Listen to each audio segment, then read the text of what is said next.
The Vatech education team will demonstrate the clinical topics below as follows: 5-step implant planning workflow, measurement tools, implant placement, and utilizing the oblique tool.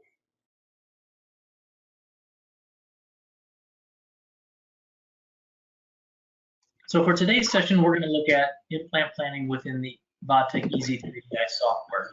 Here we have a GreenX 18 by 15 data set or scan.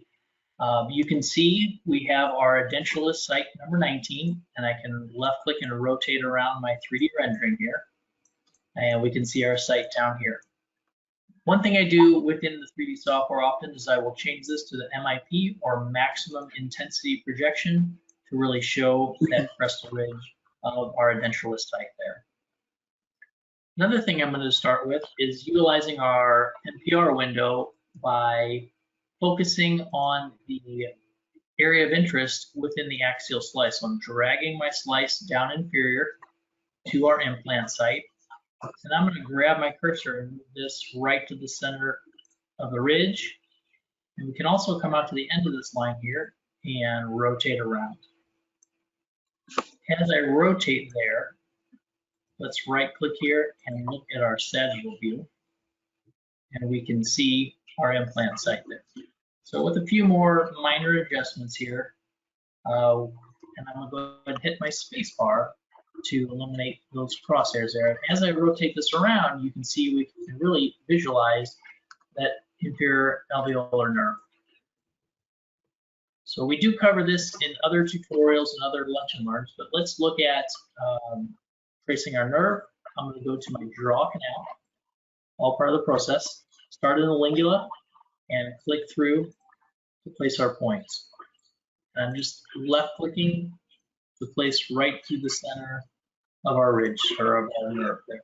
And I can see where it does loop forward a little bit here. And then as we scroll back, we get that anterior loop. Let's find our mental frame and double click. We can see our nerve traced online. So that's really this first process of setting up the scan and identifying or looking at the edentulous site there. Paul, do you want to take us through the 3D pan to go ahead and look at some features there and go ahead and place our implant? Yeah, absolutely. So I think there's a couple different ways that we can place the implant in the software, but the 3D pan really makes it quick and easy. So I'm going to go ahead and click on the 3D pan tab up on top. We can see we have our reconstructed pan. This one is in the MIP setting. If you look under VR coloring to your left, this is really just personal preference and how you like to view that 3D rendering. The maximum intensity, the one that it's on, is really nice because you can see the really see the crestal ridge much better than some of the other ones, but the other ones are nice as well. So there's this teeth setting here. There's also a bone setting and the maximum intensity setting. So I'm going to go ahead and leave it on that. So our area that we're going to, for our implant down there, I'm going to grab, I can just simply grab the box and move it, or I can just double click. I can just double click right at the crestal ridge area, and that box automatically will go to that area. So that's kind of a shortcut there. So what we're going to want to do here is focus on our section slices down here, our cross-section slices. But we're going to want to tilt this box. So like as a rule of thumb, we want to have these red lines, which are these slices on the bottom, the same angle as you want that virtual implant, and then we can properly measure and place our implant in there. So I'm going to go ahead and tilt this box and adjust for my implant, noticing our cross-section slices on the bottom. I can move it up and down if I'd like here. And then these slices down here, I'm going to go ahead and zoom in on them a little bit. So if I hit the control button and scroll, that will scroll it in. That's a little shortcut that I tend to use a lot.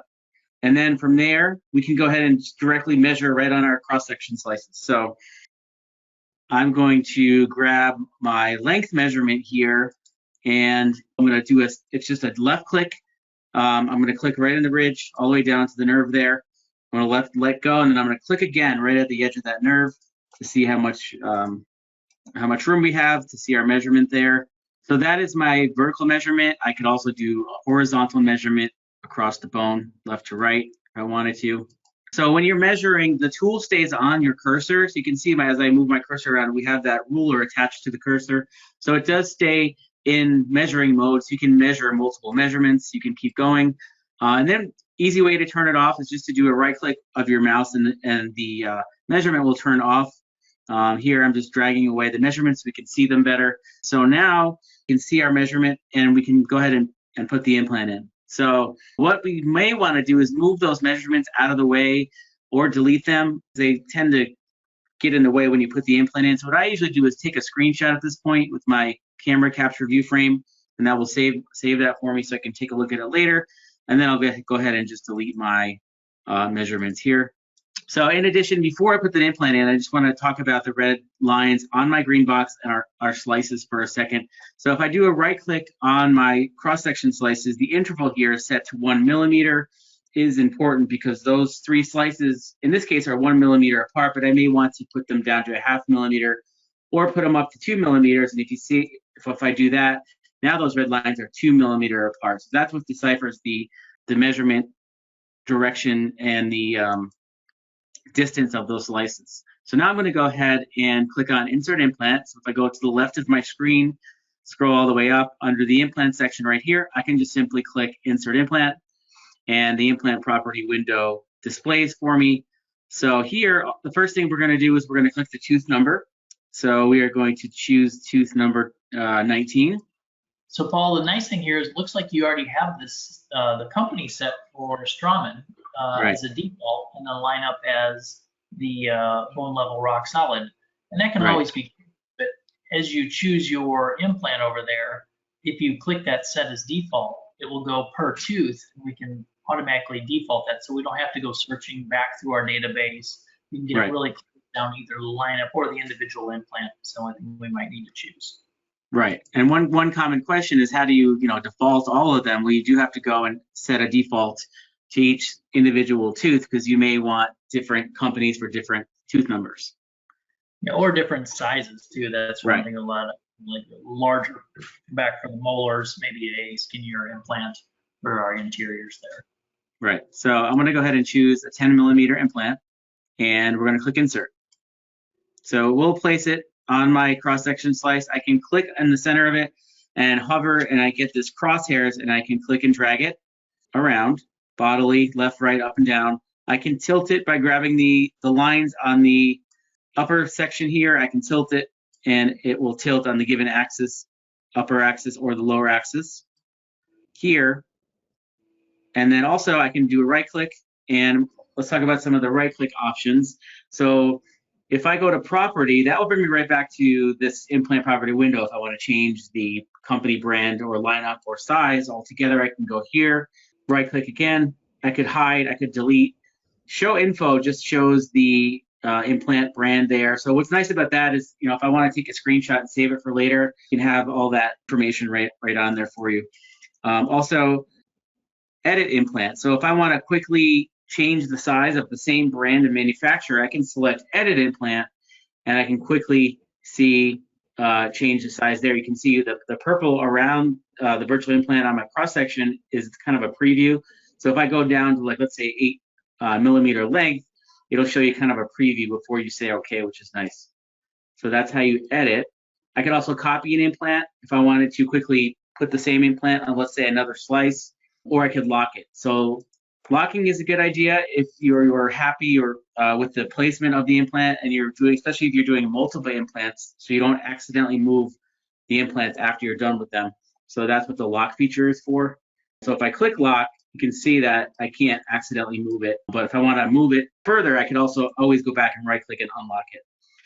And then looking to the left here, we have the bone density window. So this is just basically showing the hardness and softness of that bone by the graft. So basically the lower numbers are the less dense and the upper, these are all Hounsfield units here. So the upper blue area is going to be the hardest substance there. And then the scout view to the left of that is basically a rotation feature. So I can click on the buttons here, LB for lingual buccal, and I can actually just go right around that implant on my cross-section slices right from here, which is really nice.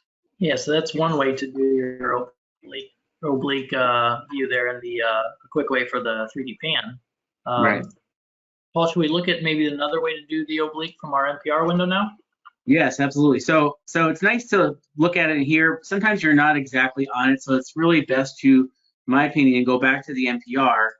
And from here, basically anywhere you see the implant on the NPR screen, I can do a right click on it. I'm going to pull up the 3D, and I'm going to do a right click on my implant, and there's an option here now called Start Oblique Menu.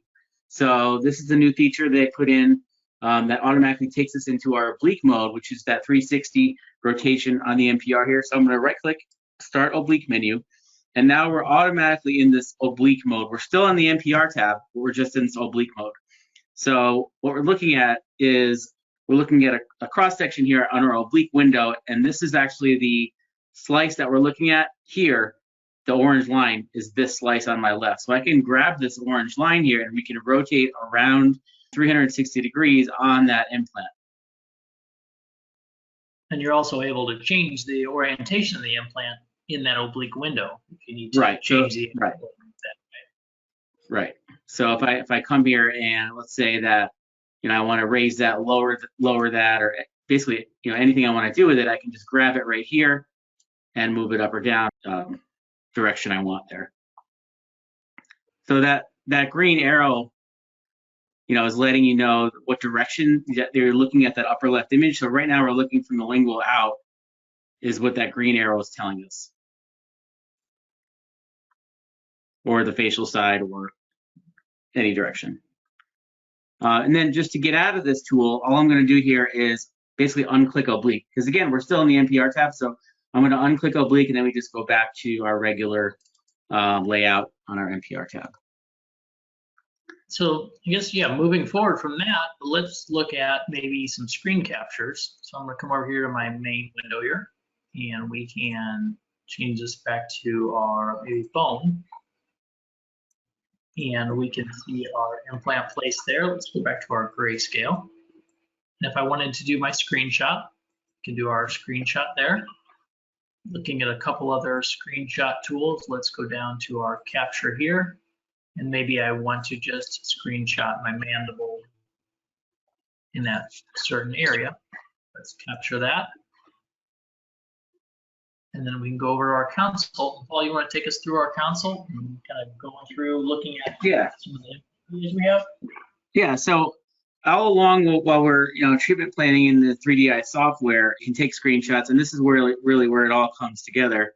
So when we open the screen, we just see two basic kind of digital whiteboards really, and on the bottom we have our captured images. First of all, you can pick how many layouts you want. So if I click on change layout, if you want to display 3 images side by side or just 1 or 4, you can have your options to select that here.